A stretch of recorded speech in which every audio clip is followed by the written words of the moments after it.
예, 풍성한 은혜의 안식일 되셨습니까? 네. 예.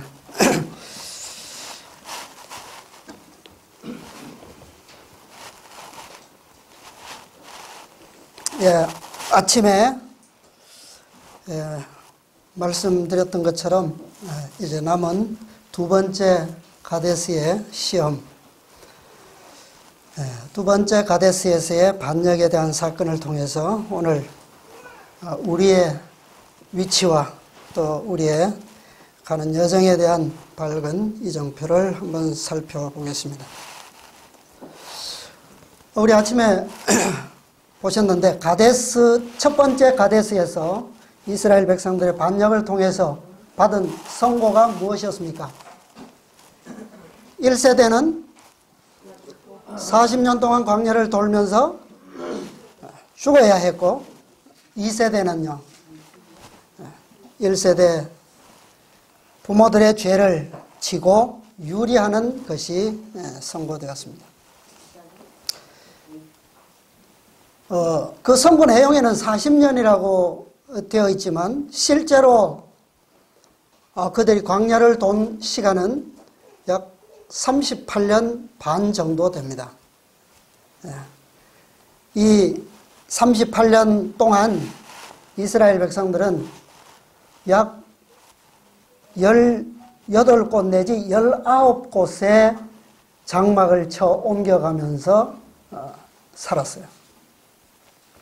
그러니까 평균적으로 한 2년에 뭐 또 그렇게 기간을 그렇게 나누지는 않았겠지만 평균적으로는 한 2년에 한 번꼴로 이사한 셈이죠. 예. 그런데 우리가 첫 번째 가데스에 오기까지 몇 번의 원망과 불평을 통한 반역이 일어났다고요? 10번. 홍해로부터. 예. 그 기간이 얼마냐 하면 1년 5개월 정도 됩니다. 10번의 반역이 있었어요. 그런데 이제 남은 시간이 38년이에요. 광야를 돌아야 하는 시간이 38년인데 이 38년 동안에는 얼마나 많은 불평과 원망하는 일로 반역하는 사건이 일어났을까요? 얼마나요? 얼마나 많이 일어났을까요? 성경에는 단 2가지의 사건만을 기록하고 있습니다.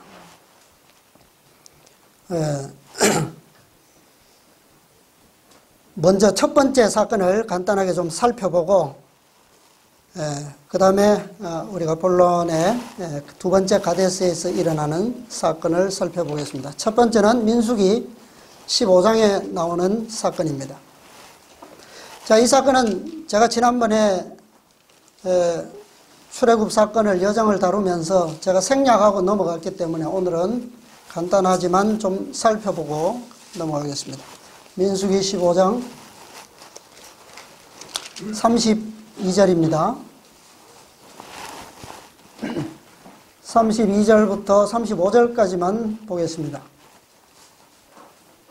이스라엘 자손이 광야에 거할 때에 안식일에 어떤 사람이 나무하는 것을 발견한지라. 그 나무하는 자를 발견한 자들이 그를 모세와 아론과 온 회중의 앞으로 끌어왔으나 어떻게 처치할는지 지시하심을 받지 못함으로 가두었더니 여호와께서 모세에게 이르시되 그 사람을 반드시 죽일지니 온 회중이 진 밖에서 돌로 그를 칠지니라. 어디서요? 민수기 14장이 아침에 보았던 가데스에서의 반역이었습니다. 정탐꾼들의 거짓 보고를 통해서 반역을 했던 장소였고요. 그 다음에 15장 앞부분에서는 우리 제사에 대한 그런 또 규례들을 주셨고요. 끝부분에 가서 방금 읽은 안식일을 범한 사람을 어떻게 처리했는지 그 하나님의 지시를 따른 그 결과에 대해서 기록하고 있습니다. 그런데 여기에 나오는 이 안식일을 범한 사람은 이 부조와 선지자에 보면 아주 그 특수한 범죄에 해당하는 사건이다. 그렇게 말씀하고 있습니다. 부조와 선지자에 보면요. 부조와 선지자 408페이지입니다. 자, 이 시간에는 제가 좀 부조와 선지자에 있는 말씀을 좀 많이 읽겠습니다. 여러분들 가지신 분은 빨리 좀 찾아주시고요. 408, 409페이지인데요. 구속의 역사 194페이지입니다. 194페이지 왼쪽 단 맨 아래 마지막 문단입니다. 광야로 돌아온 지 얼마나 됐다고요? 얼마 후에 안식일을 범하는 사례가 발생했는데 그것은 그 당시 사정으로 보아 특수한 범죄에 해당되었다. 이스라엘 백성이 가나안 땅에 들어가지 못하리라는 여호와의 선고는 반역의 정신을 일으켰다. 백성 중 한 사람은 가나안에 들어갈 수 없다는 사실에 크게 노하여 14장에서 일어났던 그 반역의 정신이 그대로 여기에 다시 드러나고 있는 거죠. 하나님의 율법에 대한 자신의 반항심을 나타내기로 뭐 했다고요? 결심하고 안식일에 나무를 하러 나아갔다. 이것은 공공연히 넷째 계명을 범하는 일을 감행하는 행위였다. 광야에 머무르는 동안에는 제7일에 불을 피우는 일이 엄격히 금지되어 있었다. 이 금령은 가나안 땅에서는 연장되지 않았는데 그곳은 기후가 차서 자주 불을 피울 필요가 있었기 때문이었다. 그러나 광야에서는 덥게 하기 위하여 불이 필요치 않았다. 그러므로 이 사람의 행위는 부주의나 무지의 결과로 죄를 지은 것이 아니라 외람 때의 고의적으로 넷째 계명을 범한 것이었다. 어떤 죄라고요? 네, 고의적인 범죄인데 어떻게 했다고 그랬습니까? 이 사람은 아주 결심을 했다고 그랬어요. 그죠? 네, 아주 계획을 한 거예요. 자, 여기에 우리 뒷부분에 잠깐 말씀이 언급되었지만 여기서는 불을 피우는 일이 엄격히 금지되었다. 그러나 어디서는요? 가나안에서는 추워서 불을 피울 필요가 있었기 때문에 그렇게 금지된 금령은 아니었다. 지역별로 다르다는 얘기죠. 그러나 예수님 당시에 유대인들은 어땠습니까? 바리새인들은 뭐 아주 남방을 위한 것뿐만 아니라 일반적인 호롱불 켜는 것도 금지했잖아요. 그죠? 그래서 얼마나 외식과 형식주의에 아주 율법주의에 치우치되 너무너무 우로 치우친 아주 극단주의에 빠진 그런 것을 볼 수 있고요. 이것은 오늘 주제와는 다른 내용입니다만 제가 여기서 지도를 먼저 좀 설명드리고 가겠습니다. 제가 그려놨는데요. 여기가 애굽 땅입니다. 애굽. 고센 땅이에요. 숲곳. 여기서 유월절을 지내고 첫째 천사. 그 다음에 여기가 홍해가 있죠. 이게 홍해입니다. 이 전체가. 그런데 이 홍해가 요 시나이 반도가 이렇게 가운데 있어서 이쪽은 수에즈만이고 이쪽은 아카바만입니다.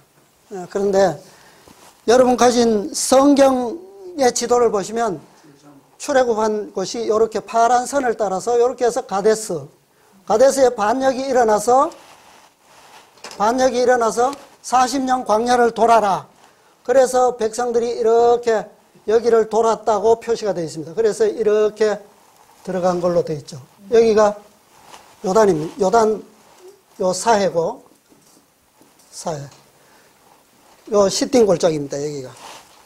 그런데 제가 아침에 설명드린 것은 이 경로가 아니라 제가 뭐 시간이 좀 가지만 설명드리는 이유가 방금 읽은 말씀에도 제가 설명이 되어야 되기 때문에 숫곳에서 출발했고요. 이렇게 와서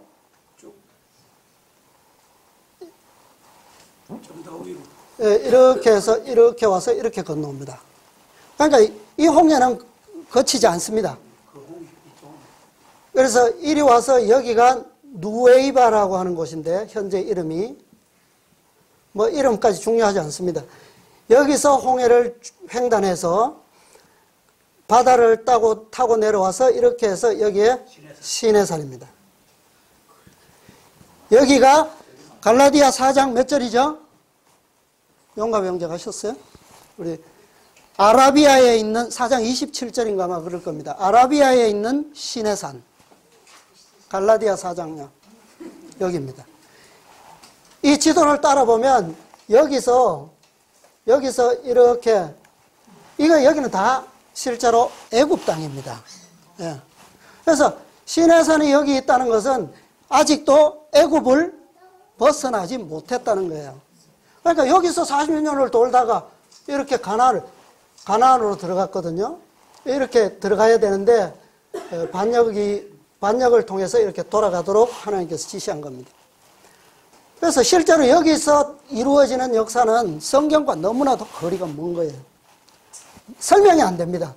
제가 설명드리려고 하는 것은 시내산에서 여기서 다시 이렇게 올라와서 아마도 여기가 호르산, 아론이 죽었던 곳이고요.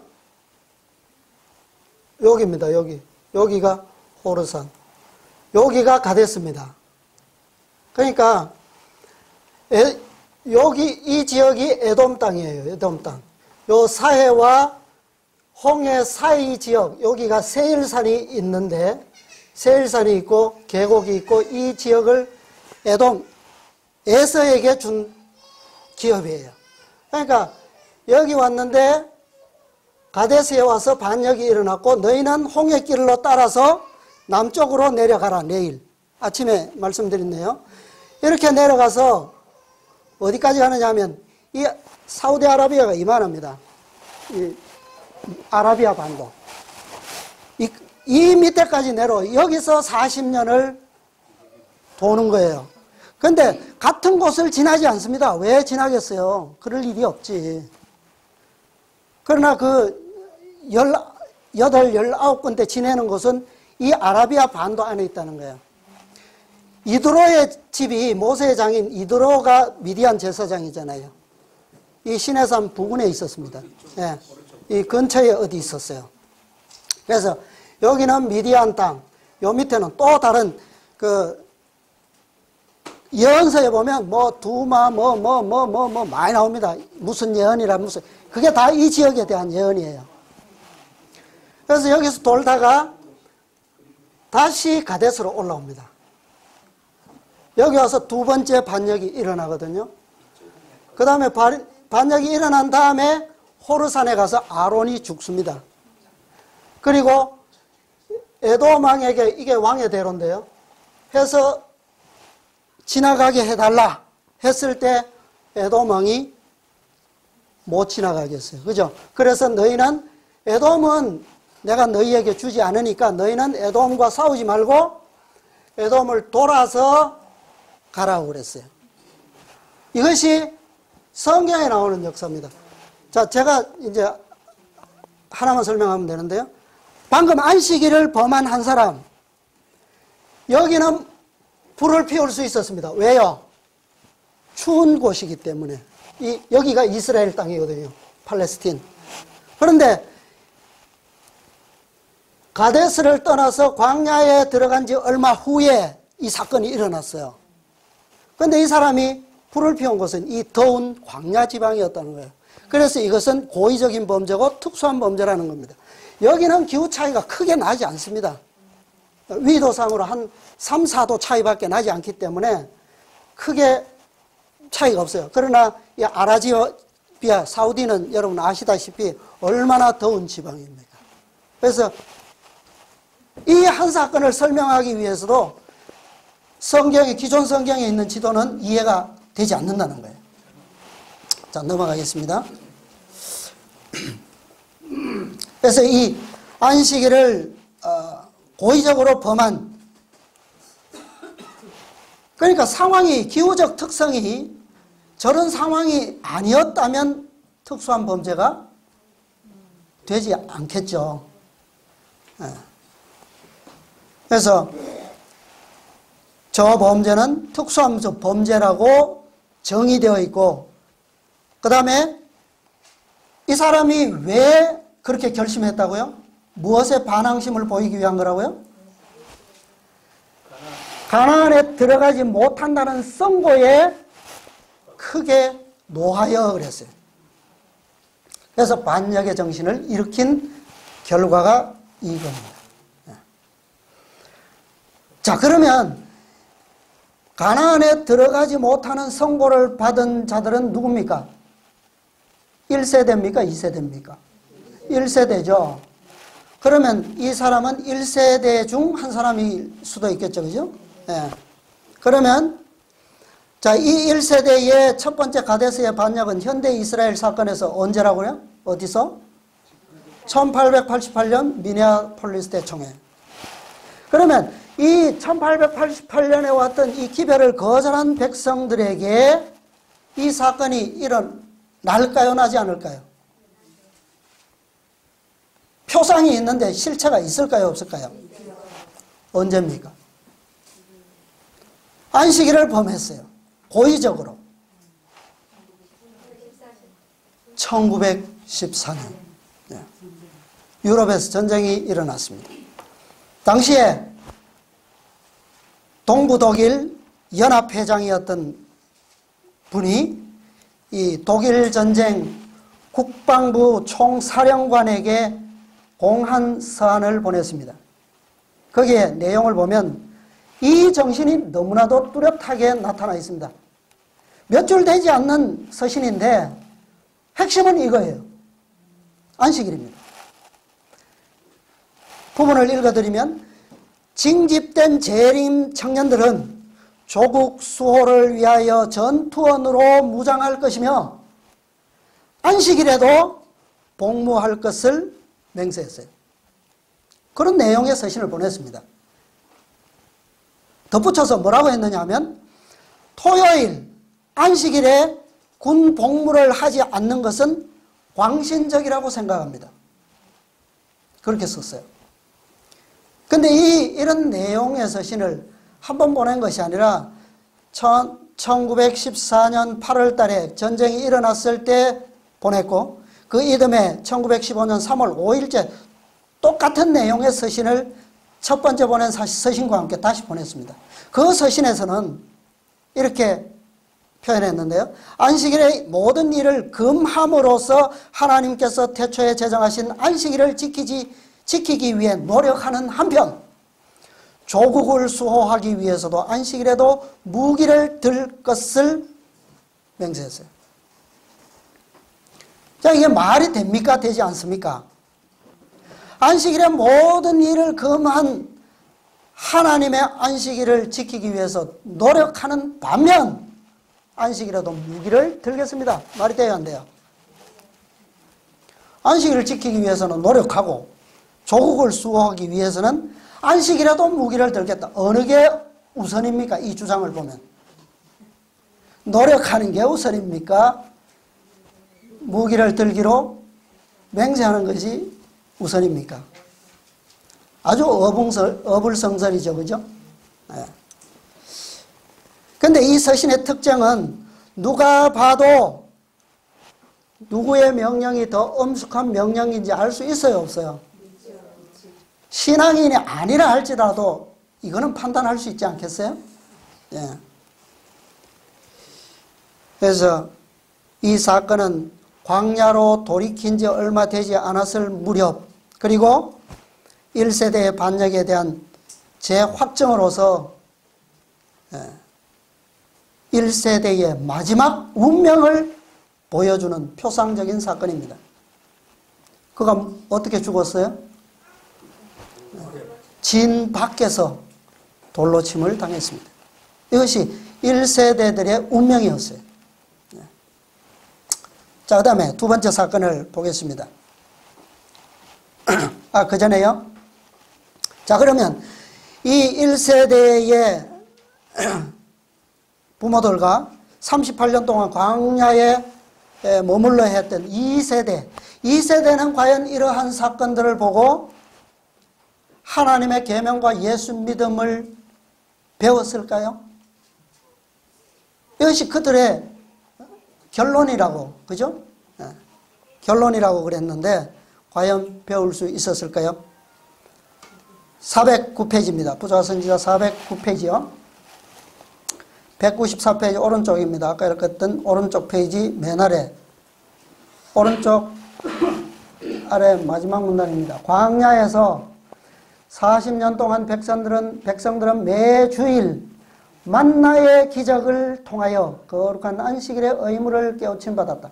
그러나 이것도 그들을 순종으로 인도하지는 못했다. 비록 그들이 뚜렷한 형벌을 받을 만큼 공공연하고 대담하게 범죄를 저지르지 않았으나 넷째 계명을 준수하는 일에 있어서 크게 어떻게 해요? 해이해졌다. 하나님께서 당신의 선지자를 통하여 나의 안식일을 크게 더럽혔다고 선언하셨다. 이것이 바로 처음 세대가 약속된 땅에 들어가지 못한 이유 중에 하나로 열거되었다. 그러나 그들의 자녀들은 그 교훈을 배우지 못했다. 방황하던 40년 동안 그들은 그처럼 안식일 준수를 게을리했다. 비록 하나님께서 그들을 가나안에 들어가지 못하도록 막지는 않으셨으나 그들이 약속된 땅에 정착한 후에 이방인들 중에 흩어지리라고 선언하셨다. 이것이 2세대들의 운명입니다. 이 2세대는 하나님의 약속을 이루시고자 하시는 그 최종적인 완전한 성취에 대한 표상으로서 이 2세대는 들어갈 수가 있었어요. 들어갈 수가 있었습니다. 그래서 근데 이 1세대의 반역으로부터 이 엄숙한 하나님의 계명과 예수의 믿음에 대한 이 교훈을 배우지 못한 2세대, 이들이 누구라고요? 현대 이스라엘에서 개혁운동, 그죠? 왜냐하면 이 고의적인 범죄로 말미암아 1세대는 이미 운명이 끝났어요. 그 뒤에 가나안은 계속 가야 될 거 아닙니까? 그죠? 여정은 계속되어야 합니다. 그 여정을 이어받은 2세대는 바로 오늘날 개혁운동의 무리들입니다. 제가 아침에 이렇게 말씀드렸더니 우리 장로님께서 51년 개혁운동을 의미했다고 그렇게 말씀하셔서 그게 아니고요. 제가 개혁운동이라고 표현하는 것은 두 개혁운동을 다 포함합니다. 왜냐하면 이 출애굽 운동에서는 이 개념이 그 다음 세대로 이 2세대가 이 가나안에 정착했지만 그들의 운명이 여기서 끝난 게 아니잖아요. 운명이 뭐라고요? 흩어지리라. 열국 중에 흩어지리라. 이것이 그들의 최종 운명이었어요. 그러면 언제 흩어집니까? 이 역사는 사사시대를 지나고 열왕시대 때에 북이스라엘은 열지파는 먼저 아수르에게 흩어지고 유다는 바벨론에게 흩어지는 역사가 일어나죠. 그래서 여기서의 역사는 두 개혁운동을 다 말하는 겁니다. 자, 그 다음에 두 번째 사건입니다. 자, 두 번째 사건 여러분 잘 아시는 사건이기 때문에 이것은 설명은 드리지 않겠습니다. 어느 사건입니까? 개혁운동에서 일어났던 사건. 자, 이 사건은 민수기 16장에 다음 장, 아까 읽었던 다음 장에 기록되어 있는데요. 이 38년을 유리하던 그 자녀 세대 중에서 일어난 사건입니다. 1세대 사건은 표상적으로 저기서 끝났어요. 그 다음부터 일어나는 사건은 2세대가 경험하게 될 사건들이에요. 그러면 16장에 나오는 누가 나옵니까? 고라와 다단과 아비람의 반역 사건이 나옵니다.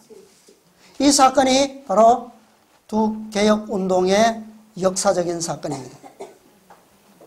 이것은 이 제사장 직분에 대한 반역이죠. 그래서 이 반역의 결과로 약 15,000명 가량의 백성들이 죽게 되었죠. 자, 이 사건은 우리 과거에 연구한 적이 있고 오늘 제 본론이 이것이 아니기 때문에 생략하겠습니다. 자, 여러분들 그 16장을 가셔서 또 연구하시면 아마 이 정도의 제목만 가지고도 여러분 연구하시면 다 보실 수 있는 내용입니다. 자, 이제 두 번째 가데스, 이것이 오늘 본론인데요. 자, 이때는 언제냐면 제40년 정월이었습니다. 민수기 20장 보겠습니다. 민수기 20장 1절 2절요. 정월에 이스라엘 자손 곧 온 회중이 신 광야에 이르러서 백성이 가데스에 거하더니 미리암이 거기서 죽음에 거기 장사하니라. 회중이 무리 없으므로 모여서 모세와 아론을 공박하니라. 자, 첫 번째 무리바에서 무엇 때문에 불평과 원망이 일어났다고요? 물. 여기서도 2절에 물이 없으므로 모세와 아론을 공박하니라. 우리 복음성경 그 소제목에 뭐라고 되어 있습니까? 다툼의 물. 그것이 무리바의 뜻이에요. 다툼. 백성이 여호와로 더불어 다투는 내용을 말하는 겁니다. 자, 부조화 선지자 413페이지인데요.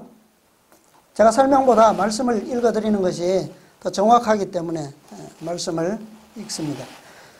413페이지 구속의 역사 196페이지입니다. 196페이지 오른쪽 단 밑에서 위로 두 번째 문단 보겠습니다. 히브리 대군이 가데스에 도착하기 직전에 그처럼 여러 해 동안 그들의 진영 곁에서 솟아나왔던 산 시냇물이 끊어지고 말았다. 그러니까 첫 번째 무리바에서 모세가 반석을 쳐서 물을 낸 그 물은 40년 광야를 이동하는 동안 물이 어떻게 해요? 계속 나왔다는 거예요. 지역이 다른데 어떻게 계속 나옵니까? 다른 말씀 계속 읽어보시면 그들이 진을 쳤던 그 진영 가장 가까운 바위에서 물이 흘러나왔다 그랬어요. 그런데 그렇게 40년 동안 흘러나오던 그 시냇물이 이 가데스에 와서 끊어졌습니다. 이는 여호와께서 다시 당신의 백성을 뭐 하시고자? 시험하시고자 하심이었다. 시험 꼭 하셔야 합니까? 첫 번째 가데스에서 불신을 나타내지 않았더라면, 그런 역사가 없었더라면 하실 필요가 없겠죠. 그런데 이 백성들이 어떠함을 알고 그동안 2세대마저도 그 교훈을 배웠다고요? 그러므로 하나님께서는 이런 계획이 필요하셨던 겁니다. 여호와께서는 그들이 당신의 섭리를 신뢰할 것인지 아니면 그들의 조상들의 불신을 모방할 것인지 시험하실 것이었다.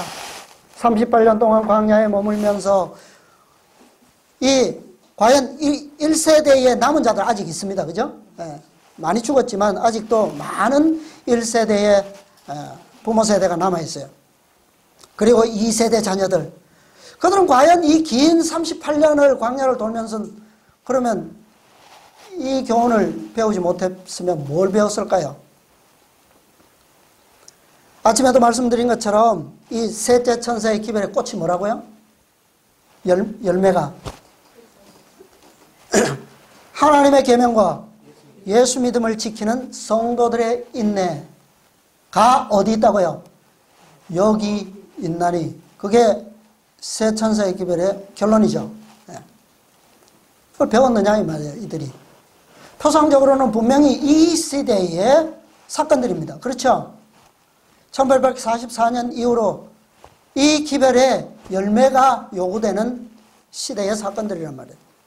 다시 한 문단 건넜어요. 오른쪽 197페이지 왼쪽 중간에 보겠습니다.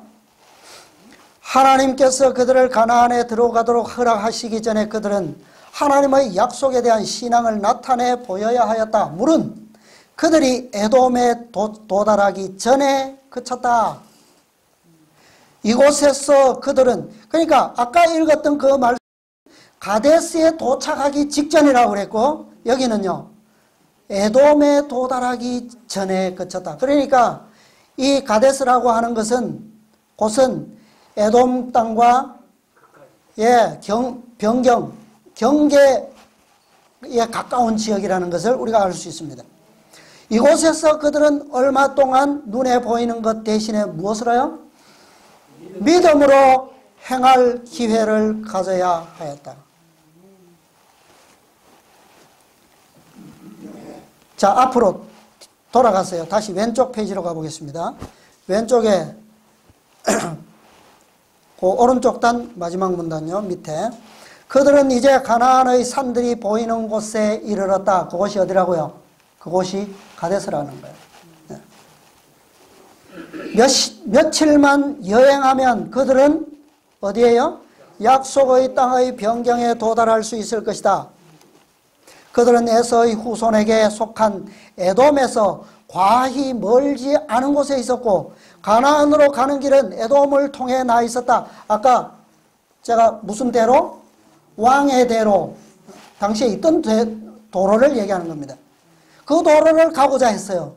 그래서 에돔 왕에게 서신을 보낸 겁니다. 우리가 물도 사먹고 떡도 사먹겠다. 너희들에게 전혀 피해를 끼치지 않을 테니 길만 내어달라. 그거예요. 모세에게 다음과 같은 지시가 주어졌다. 돌이켜 북으로 나아가라. 북으로 가면 어디 가는 길입니까 이게? 가나안으로 가는 길이에요. 지금까지는 어디로만 여행했어요? 남쪽으로만 갔습니다. 점점 멀리 갔어요. 근데 이제는 북으로 나아가라. 너는 또 백성에게 명하여 이르기를 너희는 세일에 거하는 너희 동족 에서의 자손인 지경으로 지날진대. 이 세일산 에돔 땅에서 다 같은 에서의 유업입니다. 거기가 에돔. 지날진대 그들이 너희를 뭐 하겠다고요? 두려워하리니 너희는 돈으로 그들에게서 양식을 사서 먹으며 돈으로 그들에게서 물을 사서 마시라. 이 명령은 왜 그들에게 물의 공급이 끊어졌는지를 설명하기에 충분하였다. 이제는 뭐예요? 돈으로 양식을 사 먹고 물을 사 먹어도 이제는 먼 길이 아니기 때문에 충분히 가나안까지 가진 것으로 갈 수 있다는 얘기예요. 그죠? 더 이상 기적이 아니라도, 하나님의 기적이 아니라도 갈 수 있다는 거예요. 그들은 가나안 땅으로 가는 직통로인 물이 풍족하고 비옥한 나라를 통과하려 하였다. 하나님께서는 그들이 방해를 받지 않고 에돔을 통과할 수 있으며 또한 대군의 수요에 충족한 음식과 물을 살 수 있는 기회를 약속하셨다. 그런 거로 기적적으로 물이 솟아나는 일이 중지된 것은 광야의 유랑생활이 끝났다는 징조로서 기뻐해야만 하였다. 그들이 불신으로 눈멀지 않았더라면 그들은 이 일을 깨달았을 것이다. 그러나 하나님의 언약의 성취의 증거가 되었을 바로 그것이 의심과 불평의 원인이 되었다. 백성들은 하나님께서 그들로 가나안을 소유하게 하시리라는 모든 희망을 무한 자들처럼, 포기한 자들처럼 보였다. 그래서 그들은 광야에서 그들이 누렸던 축복들을 극성스럽게 요구하였다. 그러니까 하나님께서는 이제 곧 어디로? 약속의 땅으로 들어가도록 직행으로 인도하시기 위한 징조로서 물을 끊으셨는데 백성들의 행동은 뭡니까? 아니요. 아직 우리는 광야를 더 돌겠습니다. 그죠? 우리는 사서 먹을 것이 아니라 지금까지처럼 하나님께서 기적적으로 바위에서 주시는 물이 필요하다는 거예요. 이 두 번째 세대 역시 성도들의 인내를 배우지 못했음이 여기서 드러났어요. 자, 모세와 아론은 성막문으로 가서 부복했습니다. 엎드렸어요. 여호와의 영광이 성막 위에 나타났습니다. 자, 민수기 20장 6절, 아까 읽었던 앞부분 6절부터 보겠습니다. 20장 6절요. 모세와 아론이 총회 앞을 떠나 회막문에 이르러 엎드리매 여호와의 영광이 그들에게 나타나며 여호와께서 모세에게 일러 가라사대 무엇을 가지고요? 지팡이를 가지고 내 형 아론과 함께 회중을 모으고 그들의 목전에서 너희는, 자, 말씀을 아까 우리 이 목사님께서 말씀하신 내용을 잘 기억하십시오. 너희가 성경을 어떻게 읽느냐? 자, 잘 보세요. 너희는 반석에게 명하여 물을 내라 하라. 내가 그 반석으로 물을 내게 하여 회중과 그들의 짐승에게 마시울지니라. 모세가 그 명대로 여호와의 앞에서 지팡이를 취하니라. 모세와 아론이 그 총회를 그 반석 앞에 모으고 모세가 그들에게 이르되 패역한 너희여 들으라. 우리가 너희를 위하여 이 반석에서 물을 내랴 하고 그 손을 들어 그 지팡이로 반석을 두 번 땅땅 치매 물이 많이 솟아나오므로 회중과 그들의 짐승이 마십니다.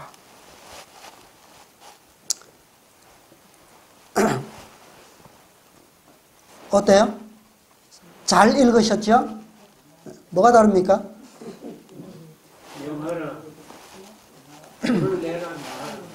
예.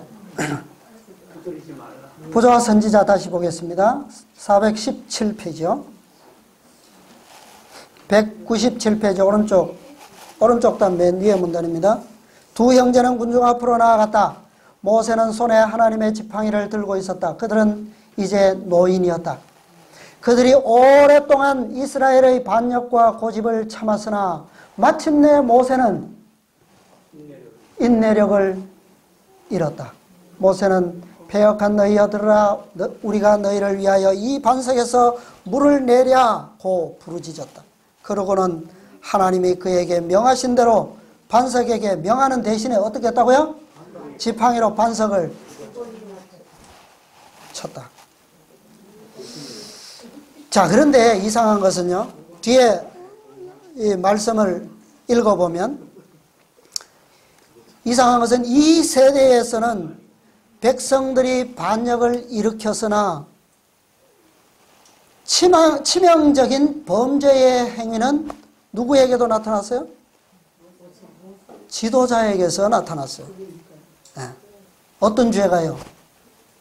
모세가 어떤 죄를 범했습니까? 자, 그 밑에 아래 문단 보겠습니다.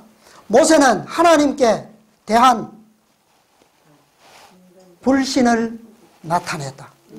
그는 마치 여호와께서 약속하신 대로 행하지 않으실 것처럼 우리가 물을 내려고 물었다. 여호와께서는 두 형제에게 너희가 나를 믿지 아니하고 이스라엘 자손의 목전에 나의 거룩함을 나타내지 아니하였다고 말씀하셨다. 물이 끊어졌을 때에 하나님의 언약의 성취에 대한 그들의 믿음은 백성들의 불평과 반역으로 흔들림을 당했다. 처음 세대는 불신의 형고로 광야에서 멸망당하도록 선고를 받았다. 그럼에도 불구하고 동일한 정신이 그들의 자녀들에게 나타났다. 이들도 역시 약속을 받아들이기에 실패할 것인가? 지치고 낙담한 모세와 아론은 일반 백성들의 감정의 흐름을 막으려고 어떻게 해요? 노력하지 않았다. 했더라면 어땠을까요? 많이 달라졌을 겁니다. 읽어보겠습니다. 만일 그들이 스스로 하나님께 대한 확고부동한 신앙을 나타내었더라면 백성들이 이 시험을 견딜 수 있게 할 그 같은 빛으로 백성들 앞에 그 문제를 제시할 수 있었을 것이다. 문제는 어디서 나타난 겁니까? 불평과 원망은 어디서부터 시작했지만, 백성들에게서 시작했지만, 그러나 이 치명적인 범죄의 근본은 어디서 나타난 거예요? 어디서부터? 모세의 불신에서부터 나온 거예요. 행정장관으로서 그들에게 부여된 권위를 신속하고도 과단성 있게 행사했더라면 그들은 그 불평을 진압할 수 있었을 것이다. 하나님께 그들을 위하여 그 일을 해 주시도록 요청하기 전에 힘 닿는 데까지 상황을 호전시키기 위해 혼신의 노력을 경주하는 것이 그들의 의무였다. 가데스에서의 불평을 신속히 저지했더라면 연달아 일어날 얼마나 많은 죄악이 예방되었을까. 그 뒤의 사건을 다 말하는 겁니다. 그러니까 여기서 두 번째 가데스에서는 하나님께서 의도적으로 뭐 하셨다고요? 시험하셨어요. 그런데 이 시험에 지도자들이 하나님을 전적으로 신뢰하는 그런 믿음으로 대처했더라면 뒤에 나오는 모든 어두운 역사가 어떻게 해요? 많이 달라졌을 것이라는 겁니다. 기록이 완전히 바뀌었을 거라는 거예요. 420페이지요. 이스라엘의 역사는 후세대를 교훈하고 경고하기 위하여 기록해 두어야 하였다. 누굽니까? 왜 이 기록이 여기에 왜 기록되어 있습니까? 오늘 우리를 위해서. 왜요? 이 사건에서 배워야 할 교훈들을 완성하고 성취해야 될 세대가 누굽니까? 마지막 세대예요. 그들이 성취할 성취가 가장 완전한 성취이기 때문에. 그죠? 지금까지의 모든 역사는 부분적인 성취에 불과하고 반복되는 역사에 불과한 거예요. 그러나 이것은 최종적으로는 어떻게 해요? 사실은 2세대도 가나안에 들어갈 자격이 있어요, 없어요? 완전한 표준으로 따지면. 그런데도 그들을 들여보내시고 다른 운명을 추가로 주신 거예요. 왜? 그들은 거기서 완전한 성취는 아직 어디요? 후세대, 더 먼 후세대에서 이루어질 것이 남겨져 있기 때문에 최고 지도자인 두 사람, 아론과 모세. 아론은 종교장관입니다. 제사장. 모세는 행정장관이에요.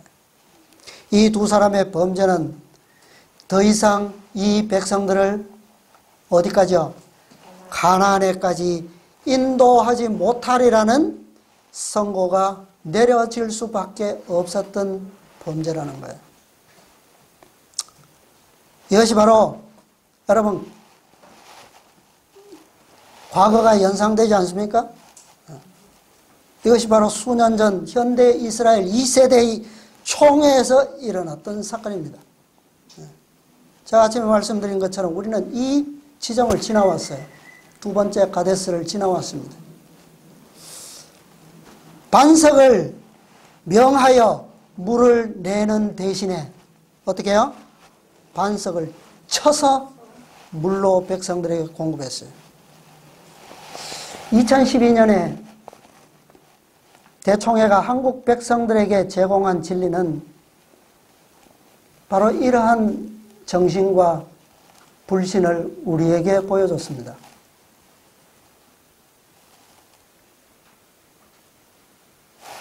그때 우리에게 다루어졌던 그 재혼에 관한 진리, 그것은 우리가 새빛이라고는 말씀드릴 수 없지만, 그러나 그것은 성경과 예언의 신에 의해서 우리에게 분명히 제시된 빛이고, 또 교회의 원칙이 그것을 법제화해서 그렇게 할 빛이 아니라는 것이 분명해졌음에도 불구하고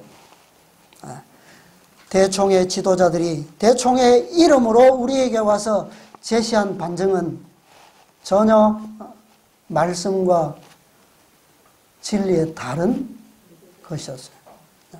기만적이고 순수하지 못한 그런 빛을 우리에게 제시했습니다. 모세와 아론이 하나님의 말씀을 불신하지 않았더라면 백성들의 원망은 초기에 어떻게 되었다고요? 진압되었을 것이다. 그리고 그렇게 되었더라면 에돔 왕이 전쟁을 준비하지 못한 상태였기 때문에 이스라엘에게 길을, 왜요? 하나님께서 그들로 뭐하게 하시겠다고요? 이스라엘을 두려워하게 하시리니 그랬어요. 준비하지 못했을 때는 갈 수 있었다는 거예요. 그러나 그 결정적인 원인은, 가지 못한 원인은 누구에게 있는 겁니까? 지도자에게 있었던 거예요. 네. 백성들을 물은 얻었지만, 다시 얻었지만, 그러나 백성들이 이 사건의 원인을 제공했던 그 불평과 불만의 씨앗은 어떻게 해요? 해결됐습니까? 되지 않았습니까? 제거됐어요? 안 됐어요? 네, 되지 않았어요. 못했습니다. 언젠가는 이것은 다시 뭐 할까요? 드러날 수밖에 없어요. 그죠? 네. 그래서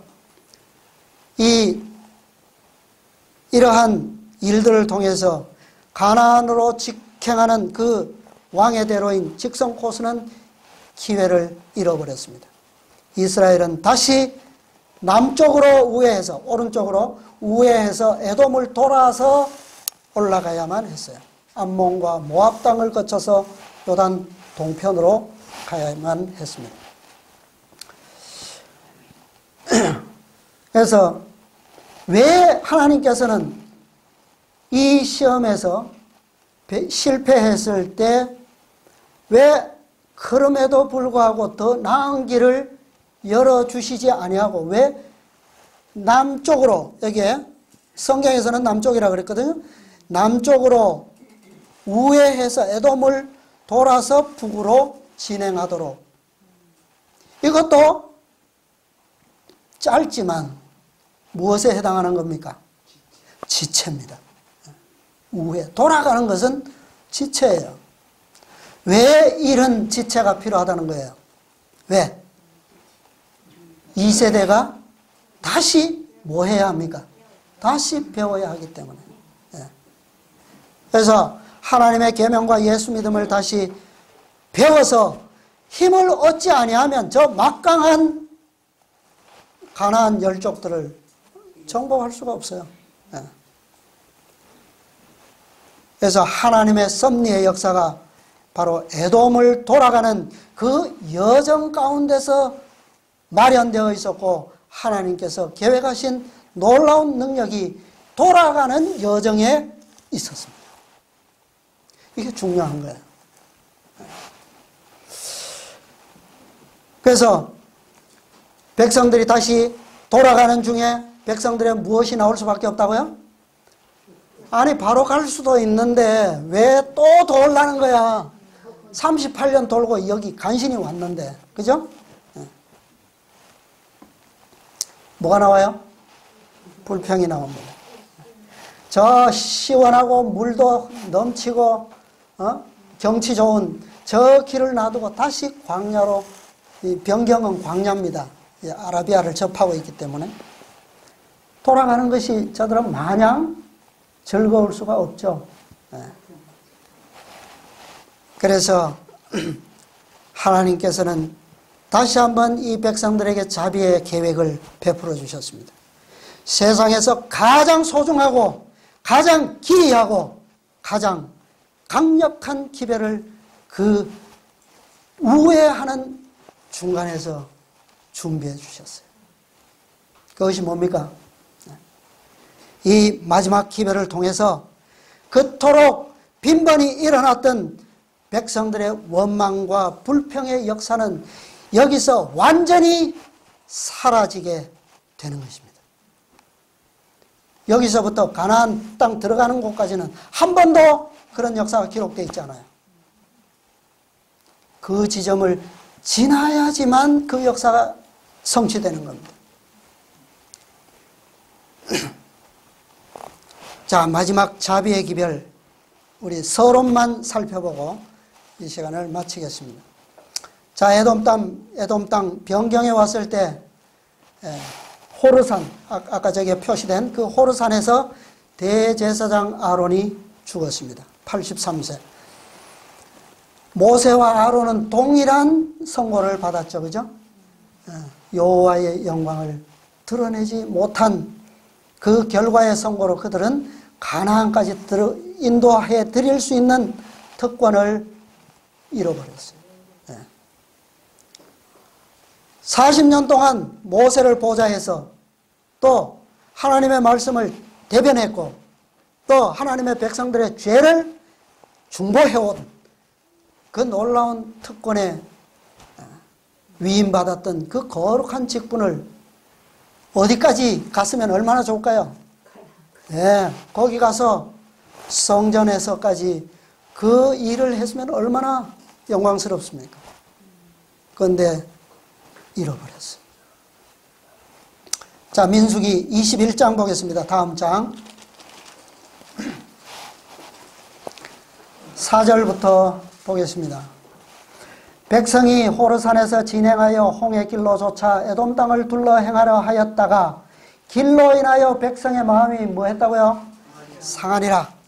백성이 하나님과 모세를 향하여 원망하되 어찌하여 우리를 애굽에서 인도하여 올려서 이 광야에서 죽게 하는고 이곳에는 식물도 없고 물도 없도다. 우리 마음이 이 박한 식물을 싫어하노라 하매 여호와께서 불뱀들을 백성 중에 보내어 백성을 물게 하심으로 이스라엘 백성 중에 죽은 자가 많은지라. 8절요. 여호와께서 모세에게 아까 그 교훈을 기억하십시오. 너희가 어떻게 읽는가?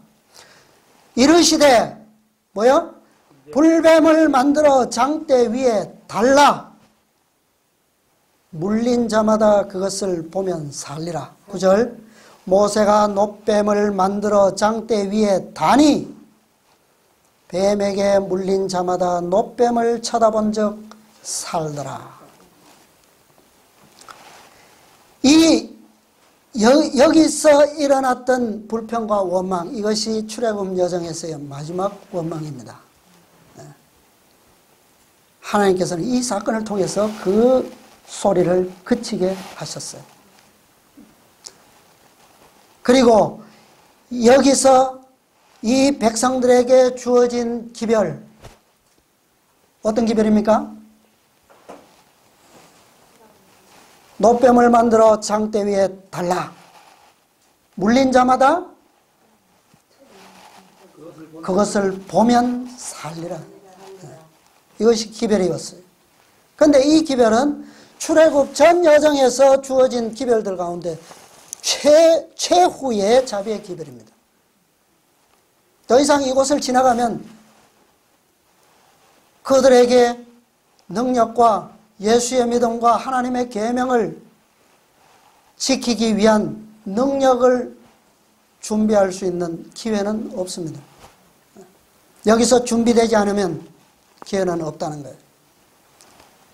죄의 독사들에게 물린 백성들이 치료받을 수 있는 마지막 기회입니다. 그래서 자, 물린 자마다 그것을 보면 살리라. 이것은 누구의 기별입니까? 모세의 기별인가요? 모세를 통해서 주셨습니까? 여러분 성경 다시 읽어보세요. 이 물린 자마다 그것을 보면 살리라. 이것이 모세를 통해서 주어진 기별입니까? 여호와께서 모세에게 이르시되. 모세에게 주어진 기별은 뭐예요?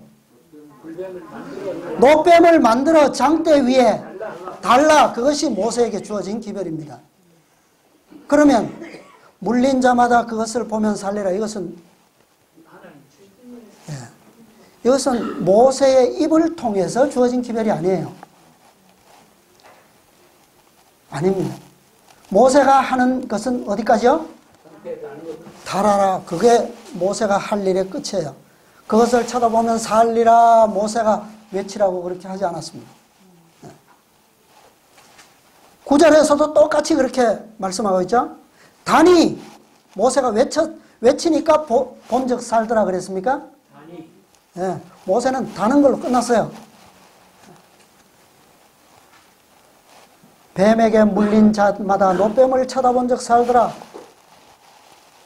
아니 사막에 있는 그 100만이 넘는 엄청난 백성들이 사방에서 이 사막에서 진으로 불뱀들이 들어왔는데 모세가 이 가운데에서 외치면 그 다 들립니까? 진영이 얼마나 넓은데요. 제가 이 출애굽 여정을 공부하면서 요즘 수시로 구글 어스를 열어봅니다. 위성사진을 계속 봐요. 아라비아 땅을 계속 살피고 현재 실제 요르단 지경이 지금 이 가데스를 포함한 이 요단 동편의 땅이 지금 요르단 땅이에요. 거기를 다 지금 봅니다. 지형이요. 우리나라 같은 모습은 어디에도 없습니다. 어떤 곳에는 사방을 돌아봐도 풀 한 폭이 없습니다. 대부분이 그래요. 아라비아 땅은. 그 다음에 요르단은 좀 환경이 더 낫습니다. 낫지만 그러나 이들이 지나갔을 만한 경로들을 보면 그렇게 넓은, 그러니까 뭐 여기는 찻길이 따로 필요 없을 만큼 그냥 차가 아무데나 갈 수 있어요. 그런 평지에 그냥 어마어마한 바위들이 그냥 솟아 있습니다. 줄지어서. 얼마든지 진을 치고 마음대로 이런 그런 지형들이에요. 근데 그런 곳에서 얼마나 진영을 넓게 했는데 이것이 가능하겠느냐는 거예요. 모세는 장대를 세웠고 그 세운 노뱀을 뱀에 물린 자가 바라보았을 때 살았어요. 그 다음부터는 어떻게 될까요? 사방에서 그 소리가 들릴 겁니다. 그렇죠? 뭐라 저걸 봤는데 나왔어. 그냥 있겠습니까? 그 사람이? 사방에 외쳐질 겁니다. 그러나 그 기별의 시발점은 어디였어요? 그 기별의 시발점은 어디입니까? 하늘에서 내려온 거예요. 하나님께서 주신 음성이에요. 자, 한 말씀만 읽고 마치겠습니다. 화이 주석, 복음성경 민수기 21장 6절 주석을 보겠습니다. 민수기 21장 6절. 그 6절 주석이 두 제목이 있죠. 그 두 번째 주석에 두 번째 문단입니다. 마지막 문단입니다. 구리뱀은 믿음으로 그것을 바라보는 사람들을 낫게 하기 위하여 광야에서 들리었다.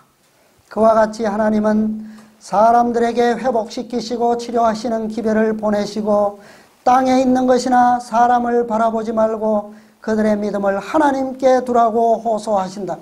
그분은 성령의 능력으로 그의 백성들에게 진리를 주셨고 진리를 갈구하여 기도하고 있는 사람들에게 그분의 말씀을 열어주셨지만 이 기별자들이 받은 바 진리를 사람들에게 전했을 때 그들은 이스라엘 사람들과 같이 믿지 않았다.